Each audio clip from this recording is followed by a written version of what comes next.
ay may pag-asa. Sapagkat kahit daw aso lang, kung buhay, mas mabuti na ito kaysa sa isang leon na patay. The privileges of life. Pag-uusapan po natin ay 10 lang, bagamat napakarami nito. And one great privilege of life is breath.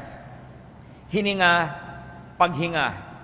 Genesis 2:7, the Lord God formed the man from the dust of the ground and breathed into his nostrils the breath of life, and the man became a living being. So ang hininga na pumasok sa katawan ng tao, hindi lang hininga na oxygen para siya mabuhay ang katawan, kundi Espiritu ng Diyos na nagbibigay buhay din sa kanyang Espiritu. At pag-usapan na lang natin, kahit yung physical breathing, yung paghinga lamang, breathing by itself is such a privilege. Subukan yung huwag huminga. Subukan nga, exercise tayo, walang man nanghihinga. Now, tigil. Mag-iisip muna ako kung kailan ko kayo papahingahin. Tigil muna. Tigil, walang hihinga. Gusto nyo na? Sige, hinga na. Kita nyo, try not breathing. Try not being able to breathe. Kung isa kayo ay lumalangoy sa ilalim ng tubig, gustong-gusto niya ng lumutang, lalo't may contest, no? May nakikita nyo, nasa ilalim pa ng tubig yung ka-contest nyo, panalangin nyo, lumutang na siya para makalutang na rin kayo dahil gustong-gusto niya ng huminga. Sa x-ray procedure, pag sabing, huminga ng malalim at huwag pong gagalaw, parang kahit ilang saglit lang napakatagal at wala kang inaabangan kundi sasabihin ng technician, huminga na po. Habol-habol mong hininga, sa mata lang ang iksi-iksi. Napaka-iksi ng panahon na hindi humihinga, pero kailangan. Pero mga kapatid, ilang milyong hinga ang ginagawa natin na hindi natin pinapansin. Hindi man lang natin ipinagpapasalamat, salamat humihinga ako. Kaya nakita nyo pag may naghihingalo, may na-aksidente, tinitingnan agad kung humihinga. Kasi napakalaking pag-asa basta humihinga. Humihinga ba kayo? May pag-asa. Palakpakan natin ng Diyos, huwag kayong nawawala ng loob. Basta humihinga ang tao, dapat magpasalamat. Salamat nakakahinga. Nakikita nyo yung mga nababarahan ng leeg, nababarahan ng lalamunan, o kaya ay may plema, hindi makahinga, may sipon. Ang hirap ng buhay. Pero yung paghinga mo araw-araw, palibas at hindi mahirap, hindi napapansin. Oxygen comes in, is distributed to body parts by blood circulation, and you know that oxygen brings in and brings around what is needed by the body. Tapos, exhale ka, carbon dioxide, it goes out, and it brings what should go out. Lahat ng hindi na kailangan ng katawan na lason, dala-dala paghinga. Binibigay din ng dugo, dala-dala paglabas, dinadala sa lungs, inilalabas ng carbon dioxide. Parang syudad. Kung isang ako ay naglalakbay at nasa mga matataas na building, ay titingnan ko yung mga kalsada, yung mga dumadaan ng mga sasakyan, may hihinto sa isang building, merong kukuha ng basura, may magde-deliver ng mga tubig, may magdadala ng supply sa ospital, may kukuha naman ng mga kalat ng isang lugar. Ganun ang dugo, ganun ang hininga. Nagdadala ng kailangan, naglalabas ng hindi kailangan. At alam niyo, pag ang isang syudad ay isinara, mawawala ng supply. Pagka ang syudad din, tulad ngayon ng Metro Manila, ay walang pagdala ng basura, ay mabubulok at mamamaho. But every time that you breathe, that miracle is happening. That life is being renewed, and that which is already wasted or poisonous of the body goes out. Breathing and blood circulation distributes and collects. Kaya napakahalaga yung humihinga ang tao. 1 Kings 17:17, sometime later, the son of the woman became ill. He grew worse and worse and finally stopped breathing. Isang pakahulugan na siya ay binawian na ng buhay. At habang humihinga ang tao, siya ay buhay, dapat din may buhay. Breath is privilege, and if you breathe, you are privileged.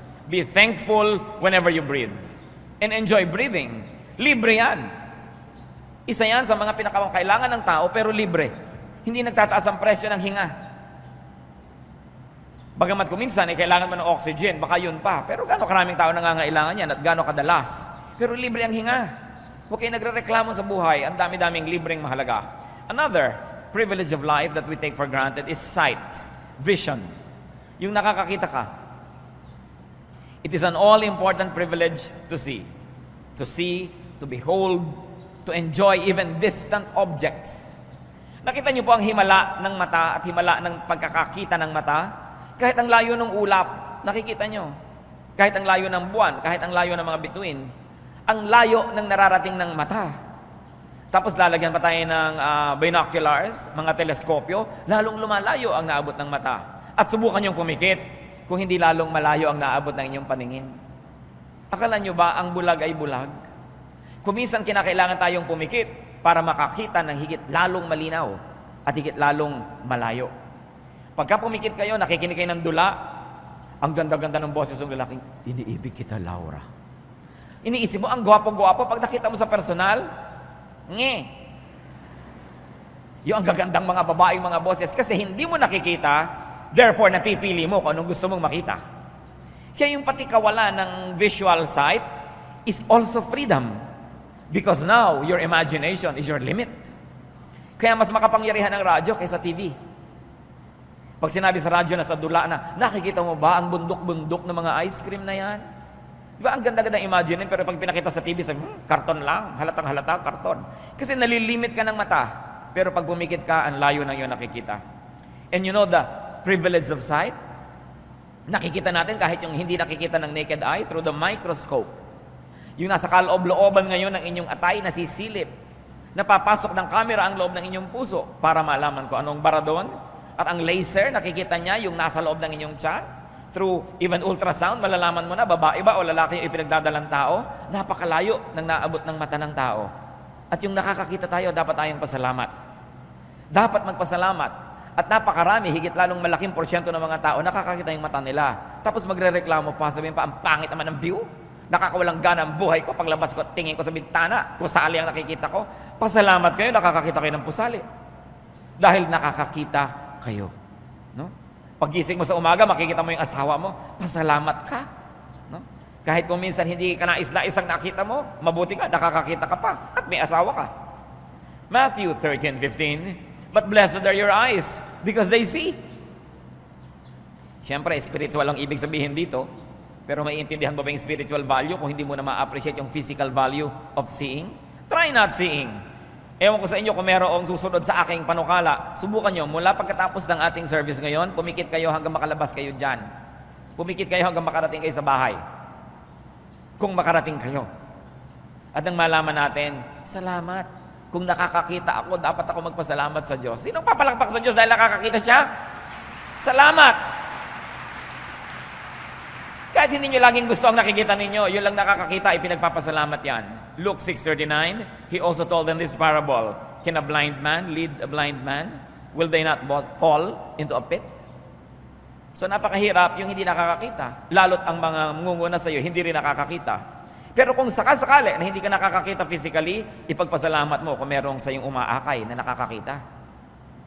At kung hindi ka nakakakita spiritually, magpasalamat ka kung may umaakay sa iyo na nakikita mo ang mga bagay na spiritual, na kung mag-isa ka lang, hindi mo naman makikita.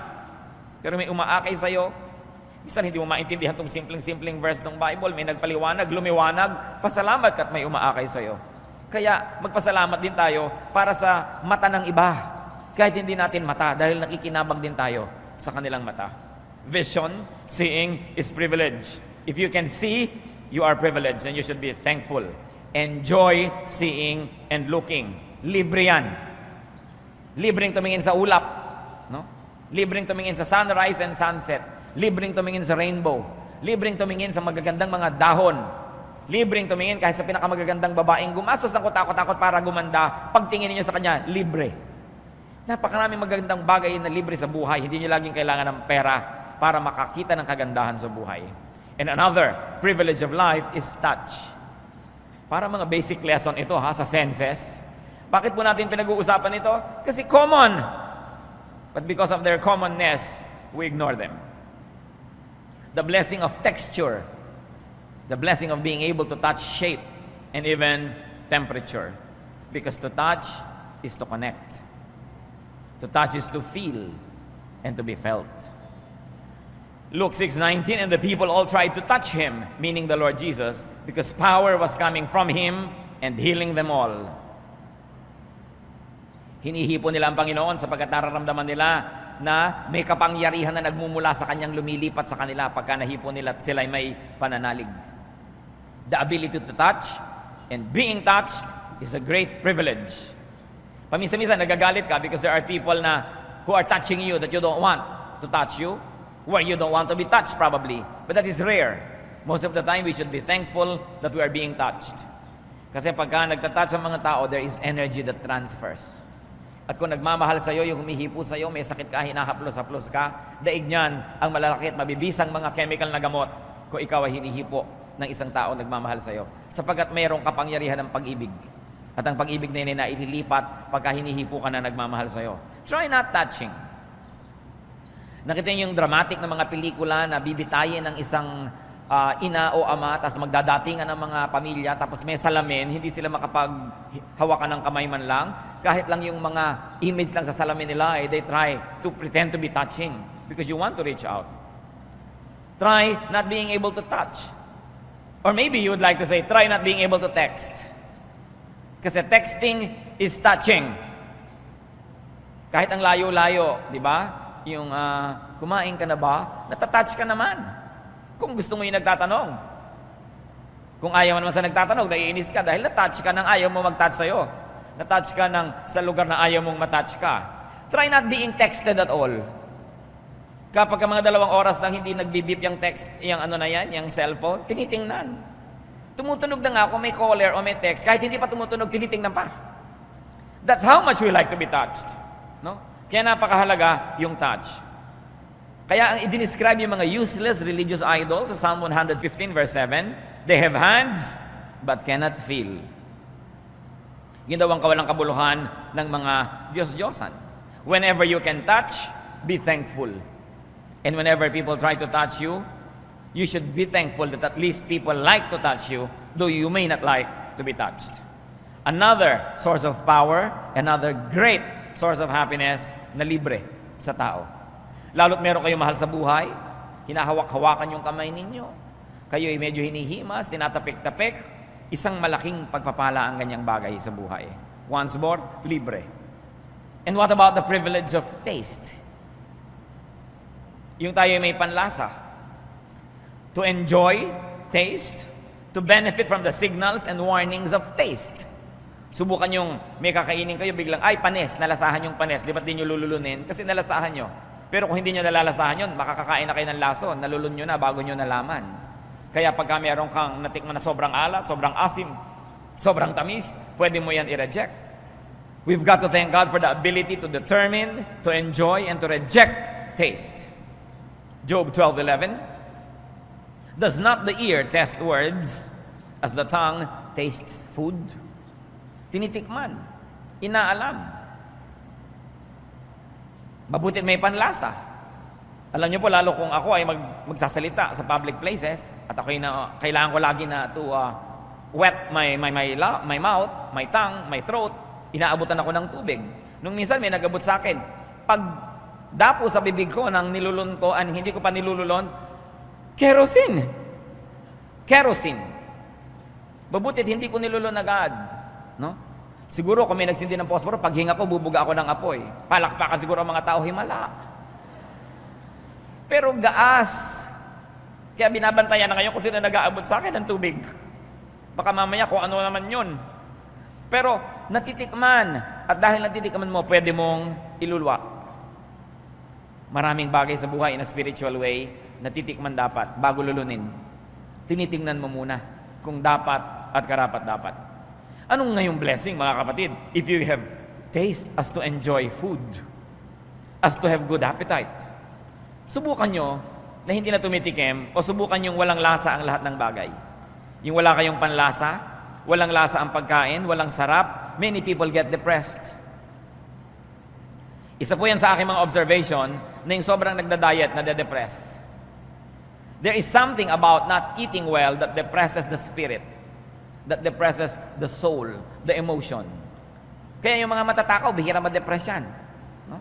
Dahil talagang masasaya sa kakakain. Mas madalas ma-depress yung mga nagda-diet, yung sobrang mga nagpapaganda, yan ang may mga kalungkutang hindi nila maipaliwanag, pagkain lang pala. Ecclesiastes 2:24, a man can do nothing better than to eat and drink. This too, I see, is from the hand of God. Si Solomon na napakatalino, ine-equate niya yung sarap ng pagkain at sarap kumain bilang pagpapala ng Diyos. Nehemiah 8:10, Nehemiah said, go and enjoy choice food and sweet drinks, and send some to those who have nothing prepared. This day is sacred to our Lord. Isa po yung pista.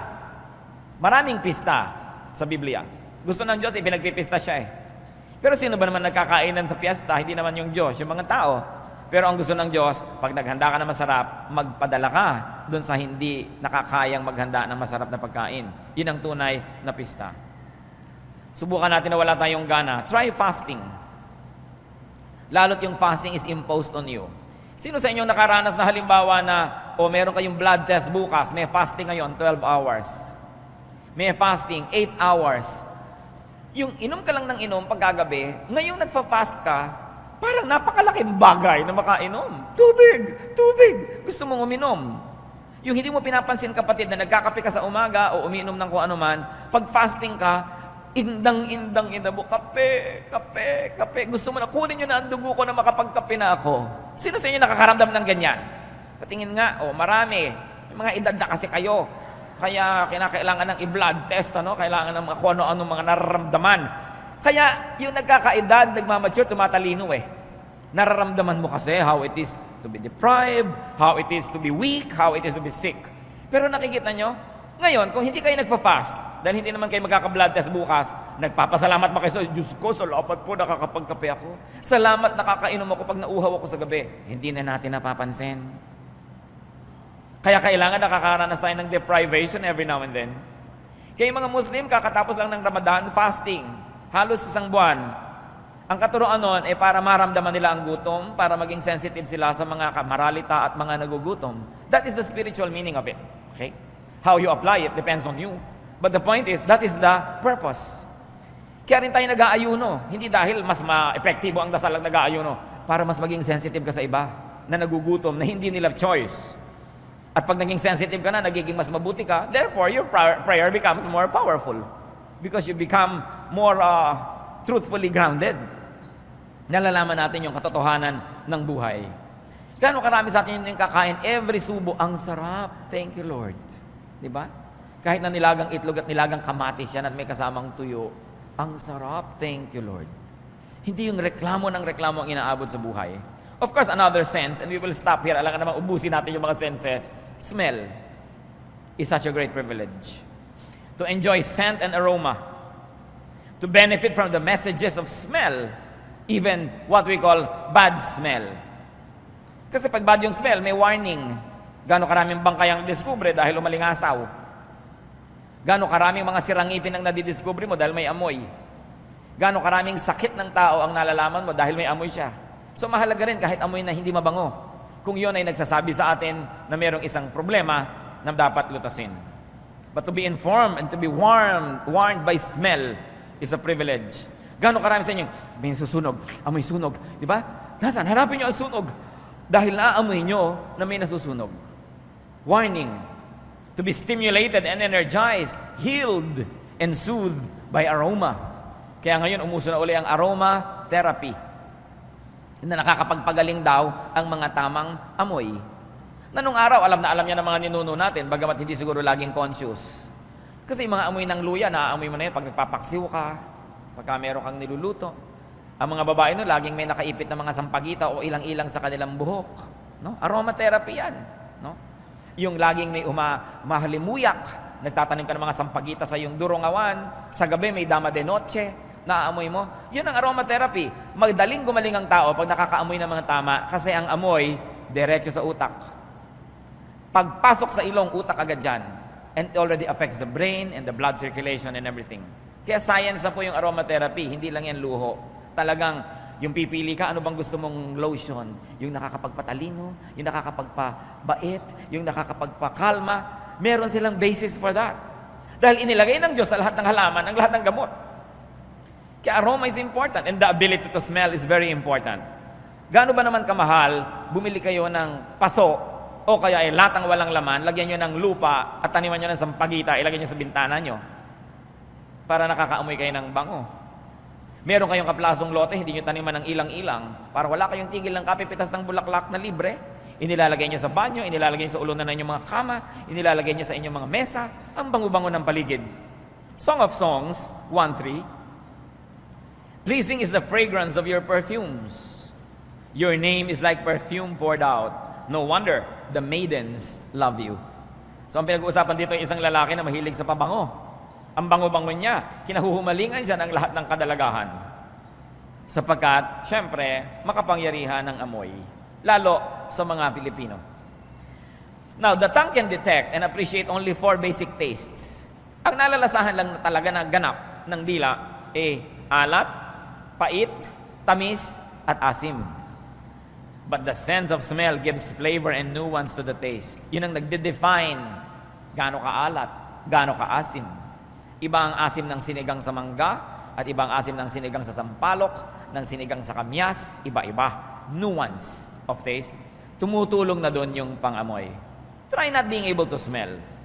Kaya naman, ang description na naman ng Psalm 115 verse 6 sa mga Diyos-Diyosan, they have noses, but they cannot smell. Ibig sabihin, walang buhay. Yung may naamoy kayong saksakan ng baho, magrereklamo kayo, salamat, buhay ako. Hindi ako katulad nung idol ng Psalm 115 verse 6, may ilong pero hindi nakakaamoy. Hindi dapat ipagreklamo. Mabahala kayo kung may ang baho-baho, hindi nyo naamoy. Ibig sabihin, baka hindi na kayo buhay nun. Be thankful when you can smell. And be very especially thankful when you can smell something pleasant. Another privilege of life, brothers and sisters, is movement. Galaw. Externally, as in mobility, yung nakakaalis ka sa kinalalagyan mong lugar, lilipat ka ng lilipat, external movement. And there is also such a thing as internal movement. Meron kang circulation within you. Kahit ang tao po hindi gumagalaw, gumagalaw yung puso niya, gumagalaw yung mga bitukan niya, gumagalaw yung esophagus, gumagalaw yung dugo. Because life is movement. Even the heavenly bodies are moving forever. Non-stop movement in choreographed arabesques. Ang ginagawa ng mga tala, mga bituin, mga asteroids. Kumikilos ang lahat. Kaya naman, hindi katakataka na ang worship ay may movement. Because life is movement, movement is life. That is why worship entails movement. So worship po, common movements like lifting of hands. That's a movement. Psalm 63:4, I will praise you as long as I live, and in your name I will lift up my hands. The lifting of hands is an act of worship. Meron pang waving yung kakaway-kaway sa Bible, sa Exodus 29:23-24. Put all of this, meaning the loaf, cake made with oil, and the wafer, in the hands of Aaron and his sons, and wave them before the Lord as a wave offering. So yung offering, gusto pa ni Lord na nakikitang iwinawagaw-wagayway. At bakit tayo may mga banners? This is a dramatization of movement. Mas lumalaki. Kasi kung yung kamay mo, ginanon mo lang, gumalaw. Pero kung may hawak ang banner, ang laki-laki, kitang-kita talaga yung movement. It is to dramatize.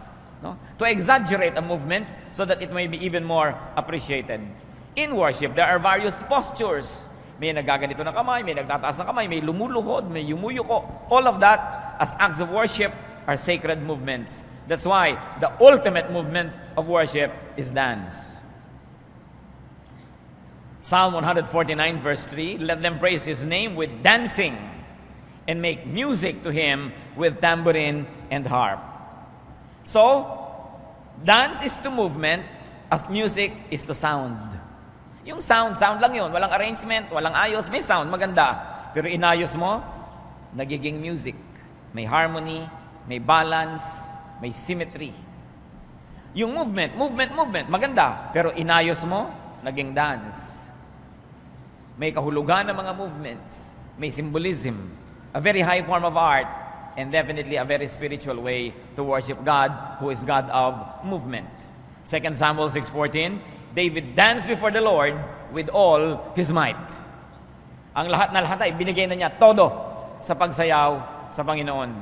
At ang asawa niyang high class na bakyaan, na baduyan sa ginawa niya, nilait-lait niya ang pagsayaw ni David. At sinabi sa Bible, naging baog ang babaeng ito. She became barren and childless all her life. And that was said right after she berated the dancing of David before the Lord. So huwag kayong nanglalait ng mga worshipful movement ng kapwa. No? Huwag nating mamaliitin o pagtatawanan. Kung gano'n na expression niya ng pag-worship, hayaan siya. Kung ayaw niyo, di huwag niyong gawin. Pero huwag niyong pigilin ng iba kung gano'n ang kanilang nadarama. It's a very high form of movement. And an even higher form of movement is imagination.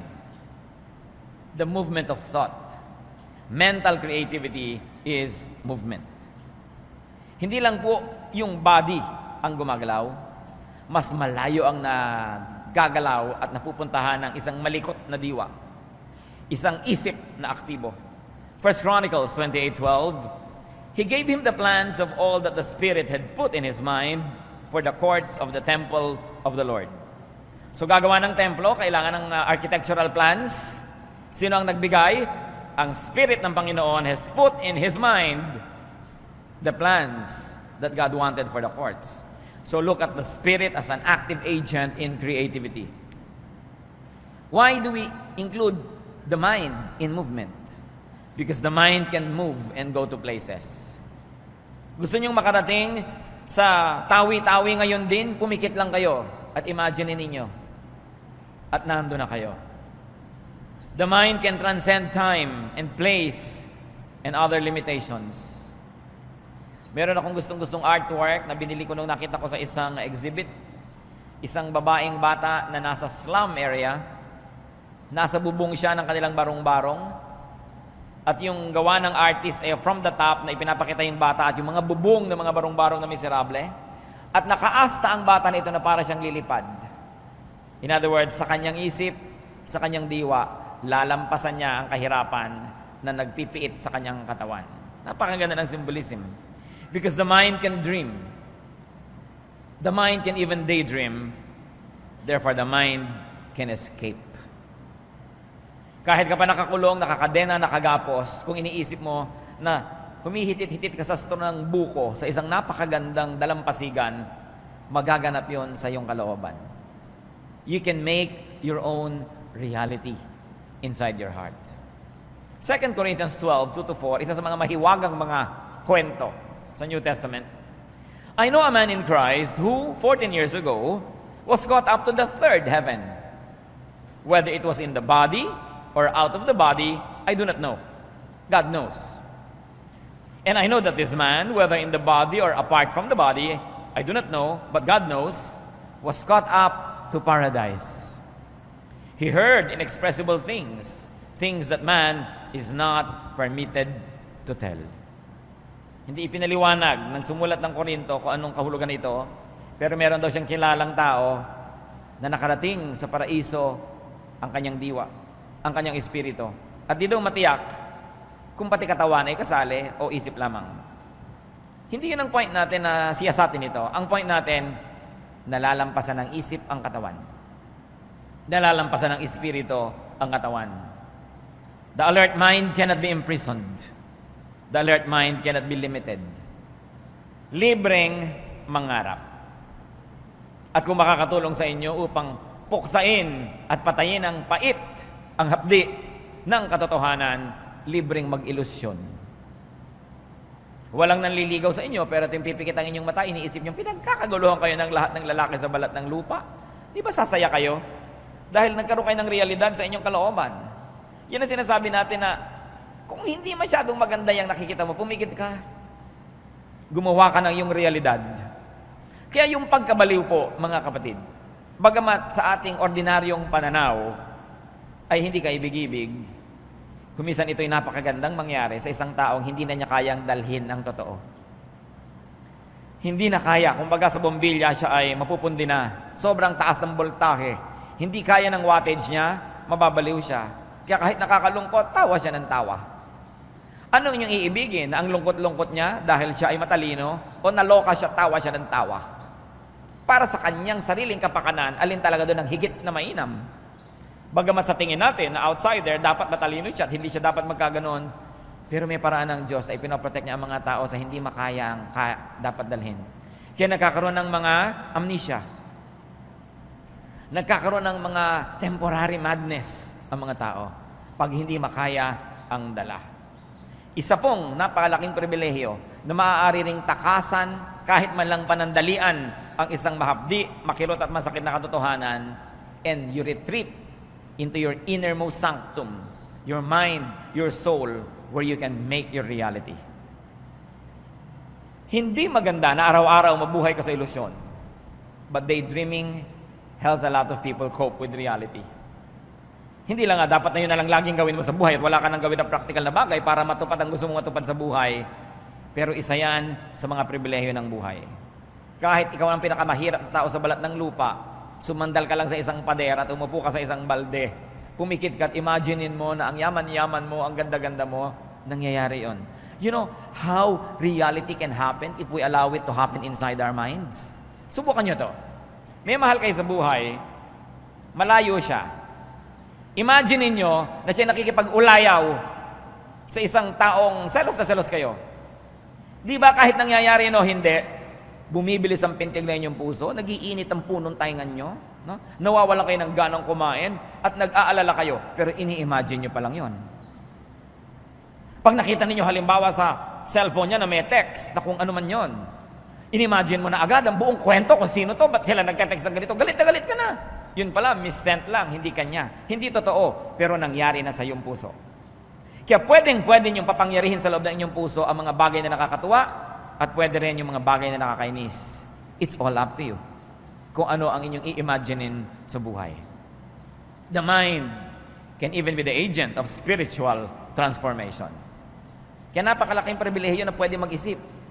Kahit na mga diktador, kahit na mga mapaniil na mga rehime, hindi na ipipiit ang isip ng tao. Na ipipiit lang ang katawan, na ikakadya na lang ang paa, ang kamay, pero hindi ang isip. Ang isip ay laging malaya. Kaya meron man kayong mga pagkakabilanggo sa buhay, malaya pa rin kayo mag-isip, magpasalamat kayo. Pwede niyong takasan yung realidad na yun kahit paminsan-minsan lang sa pamamagitan ng pag-iisip. Ang pagbabago ng tao, nagaganap kung babaguhin niya ang paraan ng kanyang pag-iisip. Romans 12:2, do not conform any longer to the pattern of this world, but be transformed by the renewing of your mind.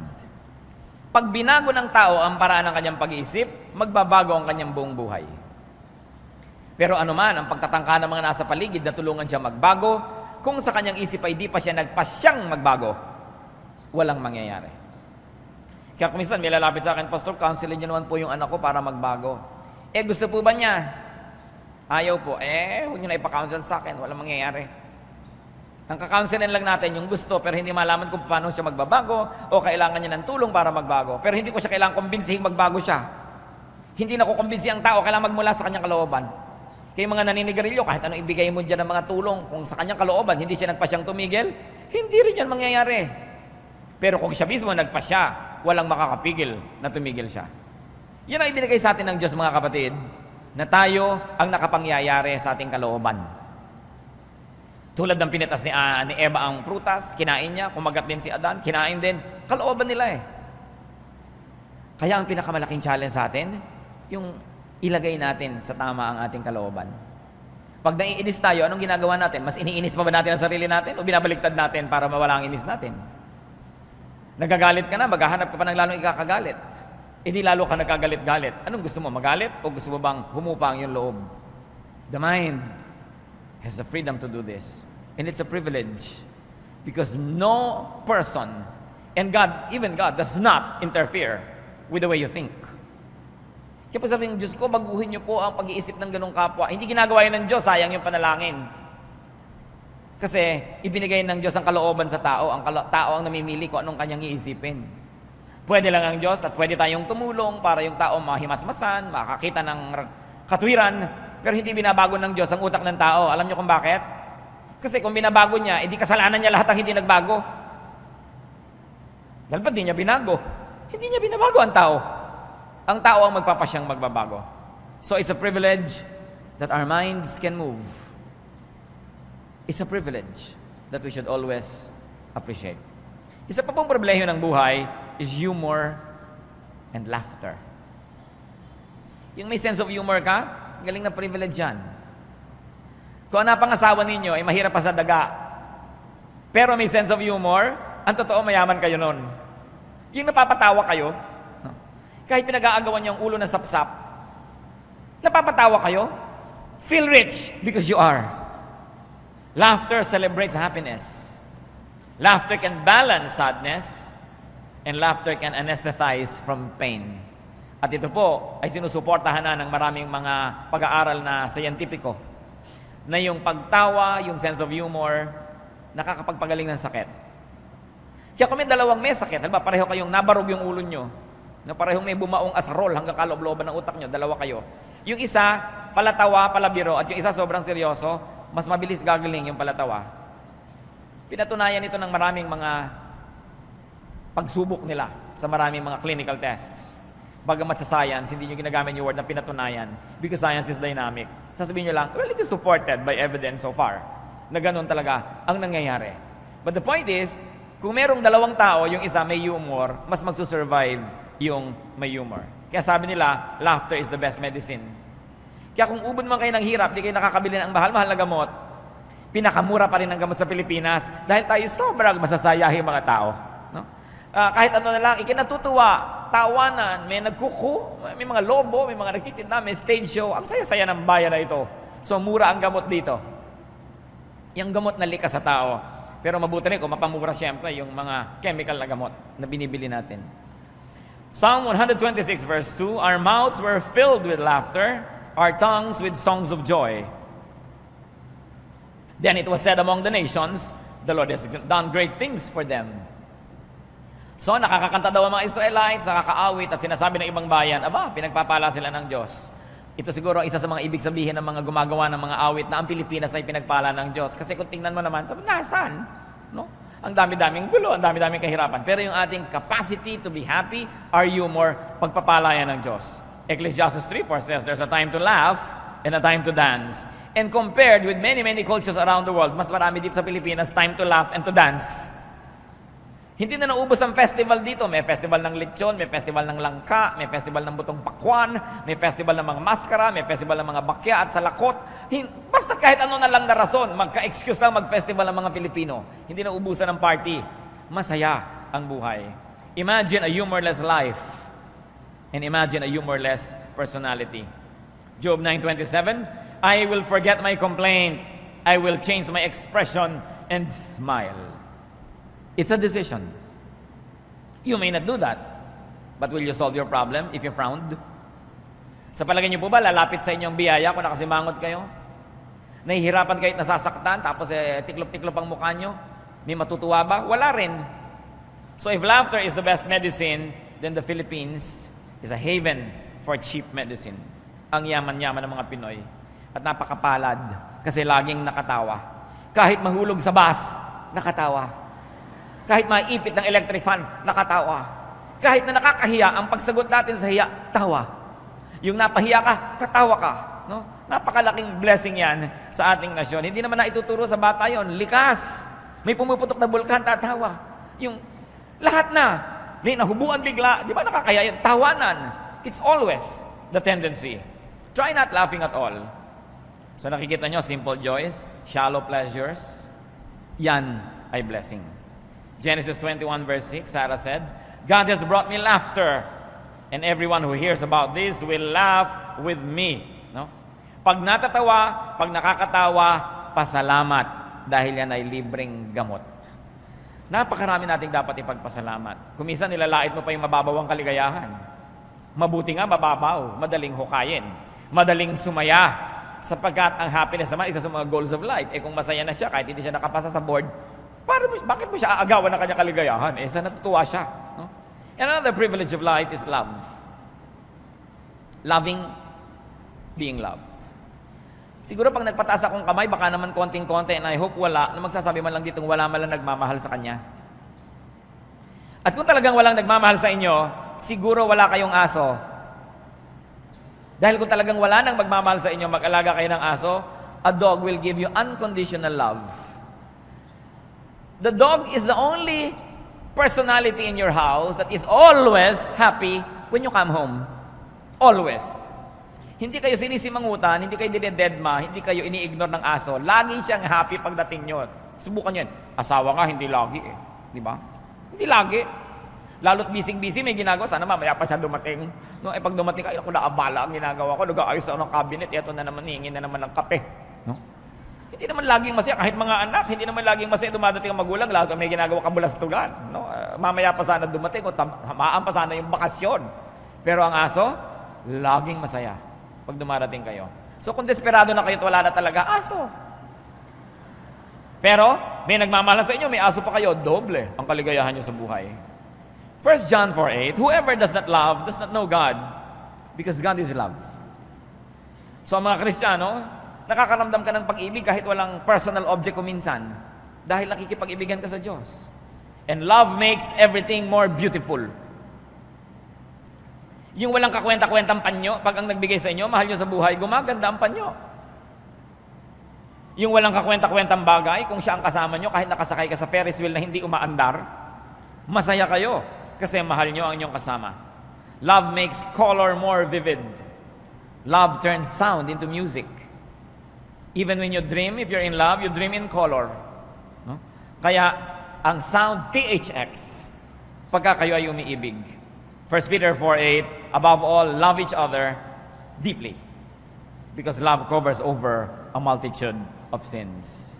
At yung marunong umibig, marunong din magpatawad. Magkakambal yun eh. Yung marunong umibig, bulag. Yung napapatawad mo yung mahal mo sa buhay. Kaya napakasarap yung naghahari ang pag-ibig sa buhay ng tao. Imagine a loveless life and a loveless personality. Kahit pa nga ang pag-ibig ko minsan at pagmamahal sa tao ay nagiging dahilan din para ka mamroblema, totoo pa rin yung sinasabing it's better to have loved and lost than never to have loved at all.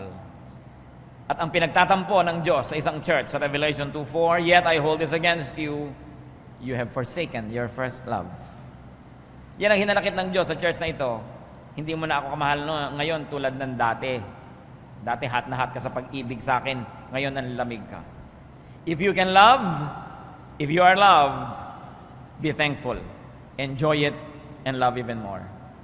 Another privilege of life is rest.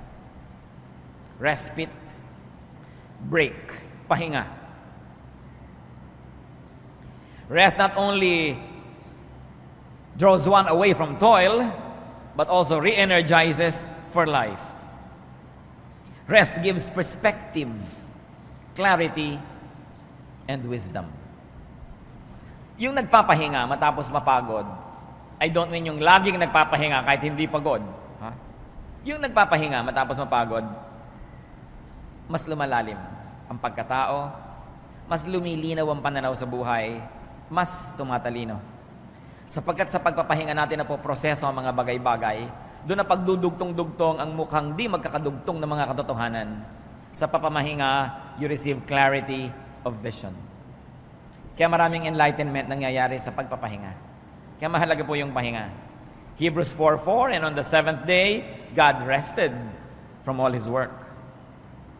Psalm 116 verse 7, be at rest once more, O my soul, for the Lord has been good to you. At bakit po napakarami mga tao ang naakit na sumunod kay Jesus? Sapagkat ang kanyang iniaalok ay kapahingahan. Matthew 11:28, come to me, all you who are weary and burdened, and I will give you rest. Ang inaalok ni Jesus, rest, hindi salvation lagi. Kaya kung meron kayong gustong dalhin sa Panginoon, gusto nyo tatalokin nyo, gusto nyo po bang maligtas? Siguradong sa pagtatalo, uuwian yung usapan. Kasi bakit? Nasa panganib ba ako? Hindi ba ako ligtas? Ano ba ang ibig sabihin ng kaligtasan? Magkakagulo. Ang dapat yung inialok ni Jesus. Gusto nyo ba ng kapahingahan? At sino ang tatanggi sa kapahingahan? Mga pusong pagod, mga taong pagod, naguguluhan, mga litong-lito, hirap na hirap. Sabi mo, gusto nyo po bang mapahinga ang inyong espiritu? Sino tatanggi? Yan ang alok ni Jesus. Come to me all of you who are tired and weary. I'll give you rest. Sapagkat hindi siya nang uusig, hindi siya nang huhusga, napapanatag ka kahit marami kang atraso sa langit. Kaya naglapitan sa kanyang mga makasalanan, tinawag siyang friend of sinners. Pero kung siya judgmental, stricto, mahigpit, maglalapitan ba yun? Hindi siya matatawag na friend of sinners. Pahinga kasi ang ibinigay niya. At alam niyo mga kapatid, yung pagtanggap natin sa ating kapwa, anuman sila, ay pagbibigay sa kanila yun ng pahinga. At tayo man, in whose company are you most at ease and rested? Di ba dun sa lubos na nakakakilala at tumatanggap sa inyo kung sino man kayo? Yung hindi nyo kailangan magbalat kayo, hindi nyo kailangan magkunwari, dahil tinatanggap niya kayo. At ganoon ang walang patakarang pagtanggap sa atin ng Panginoong Jesus. Kaya nag-aalok siya ng pahinga. Ngayon, pahingang espiritual yan, pahingang emosyonal. Pinag-uusapan din natin yung pahingang physical. Kahit gaano kayo kahirap, nagpapahinga ang tao. Nagkakaiba-iba lang kung saan ka humihiga, saan ka sumasandal, anong nadidinig mo habang nagpapahinga ka, pero nagpapahinga ang lahat. Sa katunayan, yung masirap sa buhay, mas masarap ang pahinga. Talagang halos ugain mo na, hindi pa magising. Dahil ang lalim-lalim ng pahinga. So, no matter how tired you get, you are destined to rest because you are designed by God to rest because He too rested. So, kung nakakapagpahinga kayo, kahit ang inuupuan yung silya ay hindi maganda, kahit ang kama nyo ay hindi first class, pasalamat sa Diyos. One of the great joys of life na libre ang magpahinga. Hindi pwedeng sobrang pagod mo, hindi ka na tuloy makatulog. Lalo ka ngang makakatulog. At isa pa pong pribilehiyo, sa dinami-rami ito nang huli natin pag-usapan ngayon. Prayer is a privilege. Prayer detoxifies the spirit, the emotion, and the body. Usong-uso na ngayon yung mga magde-detox ka. Detox ka dito, detox ka doon, detox ng skin, detox ng hair. Pati hair kasi ngayon ay stress na daw.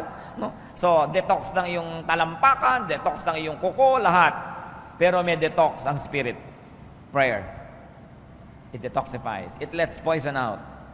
Because prayer connects the person to the power, to God.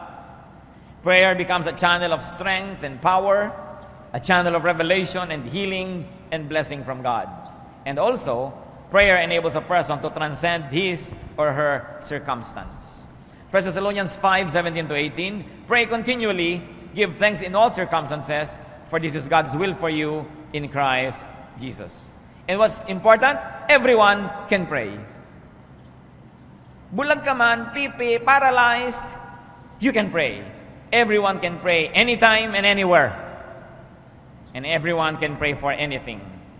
Philippians 4:6, do not be anxious about anything, but in everything by prayer and petition, with thanksgiving, present your requests to God. Yan ang sinasabi ng Philippians 4:6. And what's important is that God hears and answers prayer. Prayer man ang mga righteous people, prayer man ang mga hindi niya anak, dinidinig pa rin ng Diyos. Matthew 5:45, He causes His sun to rise on the evil and the good, and He sends rain on the righteous and the unrighteous. Nakakapanalangin din. Maging yung mga malayo sa Diyos, lalo't iniibig nila na lumapit. Prayer is a speech. It's a great privilege because you can talk to God. And prayer is also hearing God's will, therefore another privilege. Pag pinagsama-sama natin mga pinag-usapan natin ngayon, the conclusion is inevitable. Life is a privilege. And everybody can be privileged. Bakit po natin pinag-usapan yung privilege of breath, sight, touch, taste, smell, movement, imagination, humor, love, rest, and prayer? Because everybody can have it. Yan ang hindi kailangan na mayroong racial discrimination. Hindi kailangan at issue ang gender. Hindi pinag-uusapan kung mayaman o mahirap ka. Hindi pinag-uusapan kung ano kalagayan mo sa buhay. You can have it. At kung paminsan-minsan, mayroong mangilan-ngilan na may mga isa o dalawa sa mga pinag-usapan natin pribilehiyo, wala sa kanilang buhay, halimbawa hindi sila nakakakita, pero nakakarinig. Halimbawa hindi nakakarinig, pero nakakaamoy. Halimbawa, meron silang paralysis, hindi masyado nakakagalaw,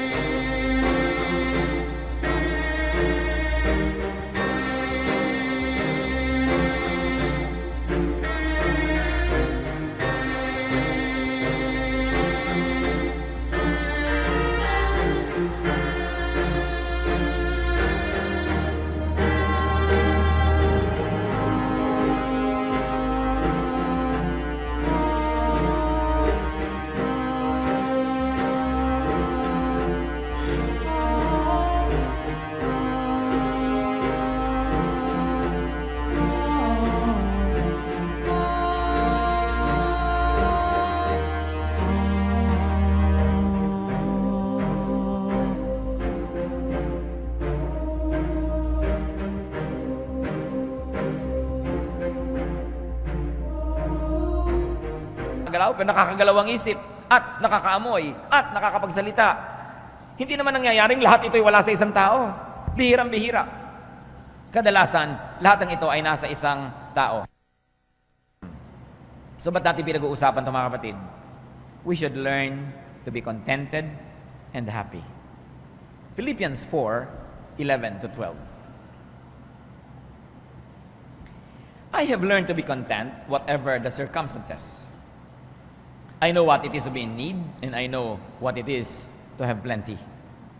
I have learned the secret of being content in any and every situation, whether well-fed or hungry, whether living in plenty or in want.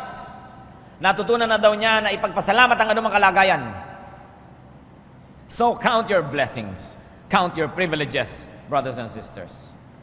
At higit pa sa pinag-usapan natin ngayon, marami pang ibang pribilehyo na dumarating sa ating buhay na hindi natin kayang bilangin.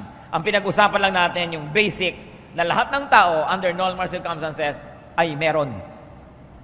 Meron mang isang nawala o dalawa, may natitirang iba, and that is able to compensate for what is not there. 2 Peter 1:3, His divine power has given us everything we need for life and godliness.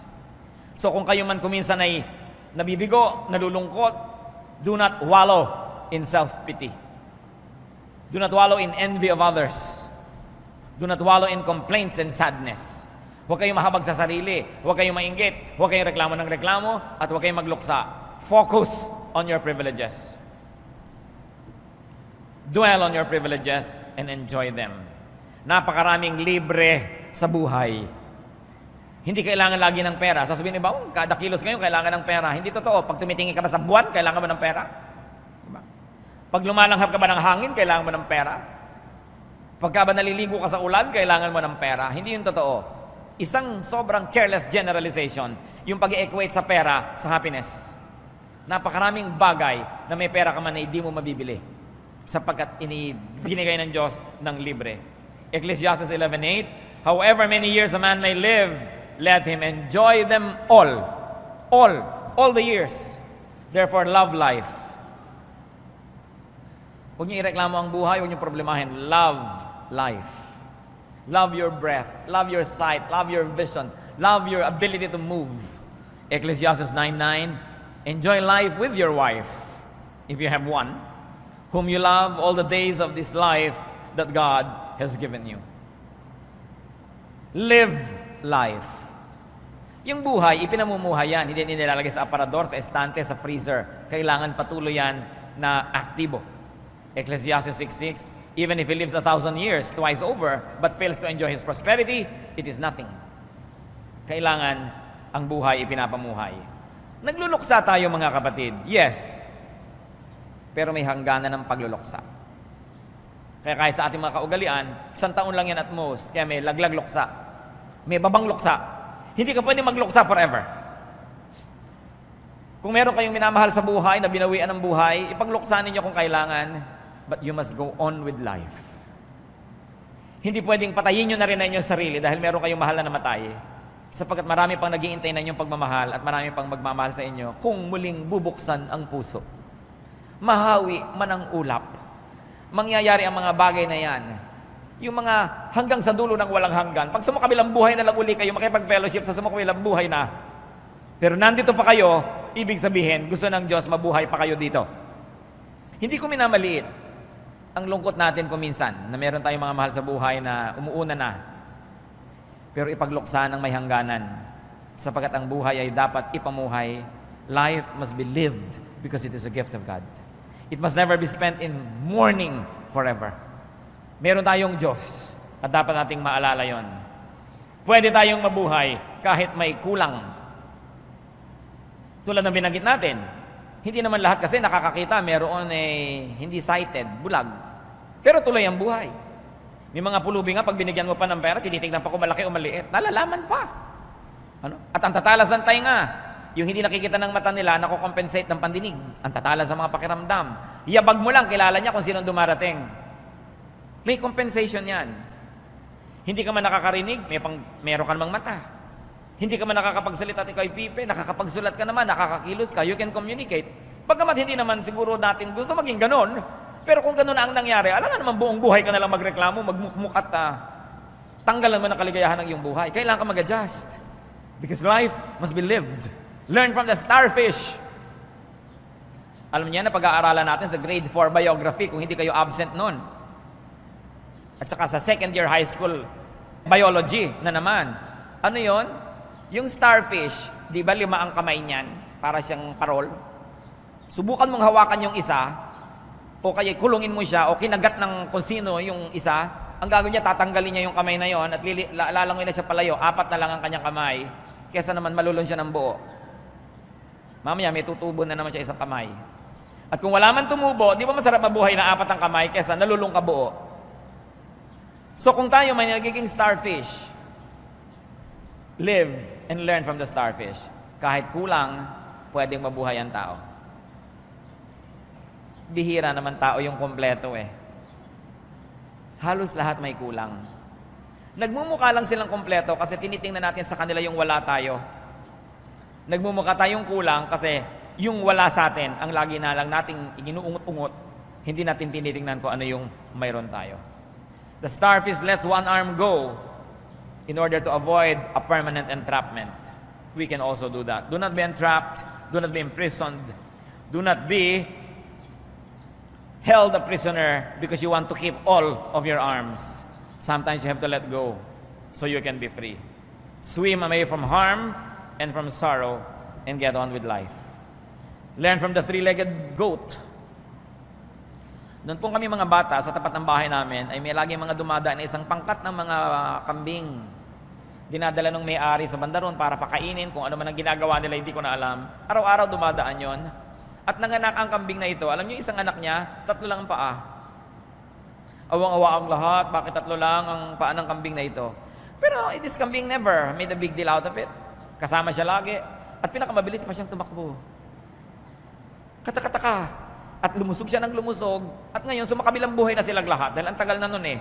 Siguro, naging ano sila, ano bang ginagawa sa kambing? Naging kaldereta. So yung 4 yung paa, naging kaldereta rin. Ano? Yung 3, naging kaldereta rin. Pero nasa iyo kung sasaya ka. No? Pero meron naman, hindi ka pa inakaldereta, feeling kaldereta ka na. Kasi hindi mo ina-enjoy ang buhay. Learn from other abled people.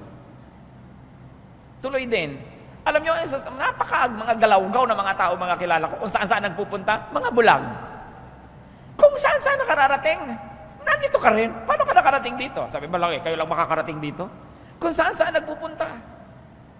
Meron ako nakilala nung araw when I was in college, na isang European person, na bulag. Akalain niyo ba naman isang araw nagkakagulo sa kapitbahayan namin dahil hinahanap ako? Nakarating doon, hinahanap ako. Itong bulag, Frances pa. Pero kahit 2 yung mata mo, kung tamad ka, hindi ka na makakaalis sa kinakalagyan mo, tutubuan kang lumot dyan. So, if there's a will, there's a way. And there is God who makes a way. Huwag kayong papayag to be disabled. You can only be other-abled. You may miss this body part, this sense or faculty, this station in life, or this item, yet live to the fullest, in the fullest possible way, because our God gives us life, and life is a gift. 2 Corinthians 12:9, but he said to me, my grace is sufficient for you, for my power is made perfect in weakness. Therefore, I will boast all the more gladly about my weaknesses, so that Christ's power may rest on me. Ang kulang natin napupunuan ng Diyos. Kaya hindi dapat laging ireklamo, dapat ipagpasalamat kung ano yung nandun. Ecclesiastes 5:18, then I realized what is good and that it is good and proper for a man to eat and drink, and to find satisfaction in his toilsome labor under the sun during the few days of life